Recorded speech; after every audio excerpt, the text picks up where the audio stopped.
Hello friends, welcome to Nishira vlogs. ಇವತ್ತು ನಾನು ಮನೆಯಲ್ಲೇ ತುಂಬ ಈಸಿಯಾಗಿ ಬೆಣ್ಣೆ ಮುರುಕು ಹೇಗೆ ಮಾಡೋದು ಅಂತ ತೋರಿಸ್ತೀನಿ. ಬನ್ನಿ, ಅದಕ್ಕೆ ಏನೇನು ಇಂಗ್ರೀಡಿಯೆಂಟ್ಸ್ ಬೇಕು ಅಂತ ನೋಡೋಣ.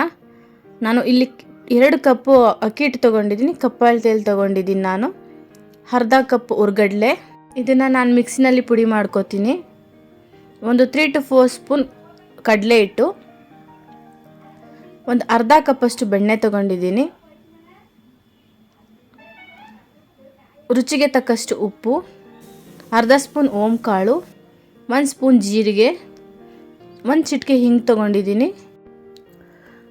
ಹುರ್ಗಡ್ಲೆನ ನಾವು ಮಿಕ್ಸಿಗೆ ಹಾಕಿ ಪೌಡ್ರ್ ಮಾಡ್ಕೋಬೇಕು.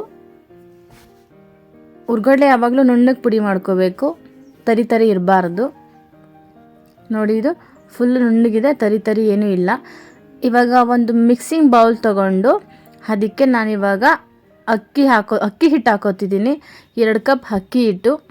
ನಾನಿಲ್ಲಿ ಕಪ್ ಅಳತೆಯನ್ನು ಮಾಡೋದ್ರಿಂದ 2 ಕಪ್ಪಿಗೆ ಎಷ್ಟು ಬೇಕು ಮೆಜರ್ಮೆಂಟ್ಗೆ ಅಷ್ಟೇ ಹಾಕೊಂಡಿದ್ದೀನಿ, ಎಲ್ಲ ಇಂಗ್ರೀಡಿಯೆಂಟ್ಸ್ ಕೂಡ. ಇವಾಗ ಕಡಲೆ ಹಿಟ್ಟು ಹಾಕೋತಿದ್ದೀನಿ. ಇವಾಗ ಪುಡಿ ಮಾಡಿದಂಥ ಹುರ್ಗಡ್ಲೆ ಪುಡಿ,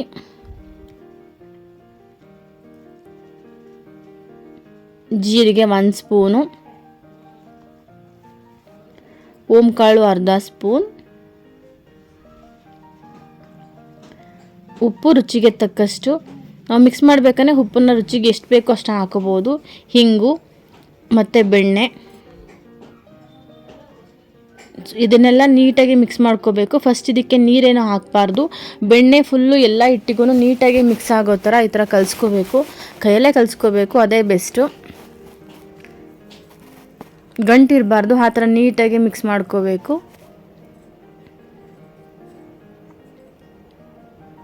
ನೋಡಿ, ಈ ಥರ ಹಿಡಿ ಮಾಡಿದ್ರೆ ಅದು ನೀಟಾಗಿ ಈ ಥರ ಉಂಡೆ ಥರ ಬರಬೇಕು.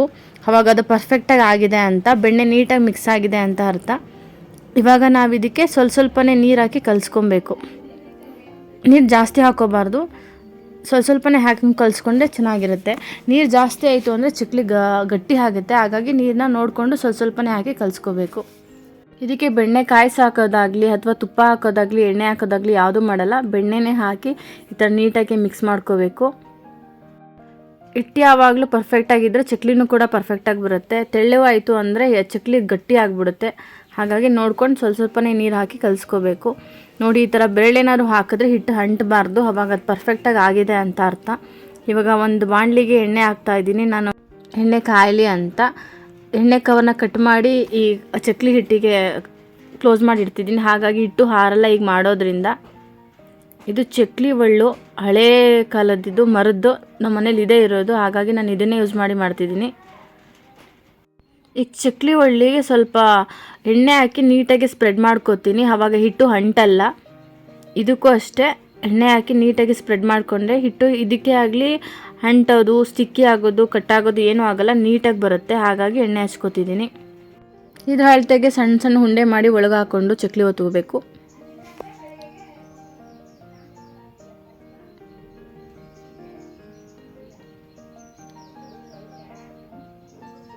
ನಾನು ಇವಾಗ ಡೈರೆಕ್ಟಾಗಿ ಬಾಣಲಿಗೆ ಎಣ್ಣೆ ಬಿಡ್ತಾ ಇದ್ದೀನಿ. ನೋಡಿ, ಎಣ್ಣೆ ಕಾದಿದೆ. ನಾನು ಚಕ್ಲಿ ಒಳ್ಳಿಯಿಂದ ಡೈರೆಕ್ಟಾಗಿ ಇದಕ್ಕೆ ಚಕ್ಲಿ ಹಾಕ್ತಾ ಇದ್ದೀನಿ ಈ ಥರ.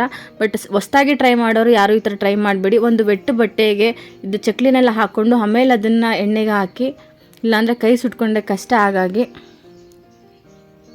ನಾನಿಲ್ಲಿ ಸ್ವಲ್ಪನೇ ಮಾಡ್ತಿರೋದ್ರಿಂದ ಸ್ವಲ್ಪನೇ ಎಣ್ಣೆ ಹಾಕ್ಕೊಂಡು ಮಾಡ್ತಾಯಿದ್ದೀನಿ. ನೋಡಿ, ಇಲ್ಲಿ ಎಣ್ಣೆ ಚೆನ್ನಾಗಿ ಕಾದಿದೆಯಲ್ಲ, ಹಾಗೆ ಹಾಕಿದ ತಕ್ಷಣ ಬಬಲ್ಸ್ ಬರ್ತಿದೆ.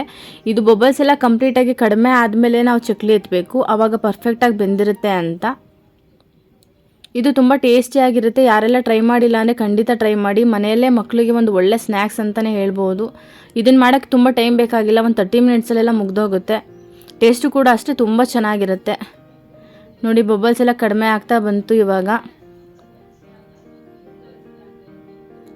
ನೋಡಿ, ಬಬಲ್ಸ್ ಎಲ್ಲ ಕಡಿಮೆ ಆಗಿದೆ. ನಾನಿವಾಗ ತೆಗಿತಾ ಇದ್ದೀನಿ ಚಕ್ಲಿನ. ಯಾರೆಲ್ಲ ಹೊಸಬ್ರು ಟ್ರೈ ಮಾಡಿದ್ರೆ ಟೇಸ್ಟ್ ಹೇಗೆ ಬಂತು ಅಂತ ಖಂಡಿತ ನನಗೆ ಕಮೆಂಟ್ ಮಾಡಿ ಹೇಳಿ. ಚಕ್ಲಿ ತುಂಬ ಸ್ಮೂತಾಗಿ ಸಾಫ್ಟಾಗಿ ಬಂದಿದೆ. ನೋಡಿ, ಇದನ್ನು ಮುಟ್ಟಿದ ತಕ್ಷಣ ಮುರಿತಾ ಇದೆ. ಹೀಗಿದ್ರೆ ತುಂಬ ಸ್ಮೂತಾಗಿರುತ್ತೆ, ಟೇಸ್ಟ್ ಕೂಡ ಅಷ್ಟೇ ಚೆನ್ನಾಗಿದೆ. ಈ ರೆಸಿಪಿ ಯಾರಿಗೆಲ್ಲ ಇಷ್ಟ ಆಯಿತು ಅಂದರೆ ಪ್ಲೀಸ್ ಅವರು ಲೈಕ್, ಶೇರ್, ಕಮೆಂಟ್ ಮಾಡೋದನ್ನು ಮರಿಬೇಡಿ. ಈವ್ನಿಂಗ್ ಸ್ನ್ಯಾಕ್ಸ್ಗೆ ಇದಂತೂ ತುಂಬಾ ಚೆನ್ನಾಗಿರುತ್ತೆ. ಹೊಸ್ದಾಗಿ ಮಾಡೋರು ಅಷ್ಟೇ ಖಂಡಿತ ಟ್ರೈ ಮಾಡಿ. ನಾನು ನಿಮಗೆ ನೆಕ್ಸ್ಟ್ ಬ್ಲಾಗಲ್ಲಿ ಸಿಗ್ತೀನಿ. ಅಲ್ಲಿವರೆಗೂ ನಮಸ್ತೆ.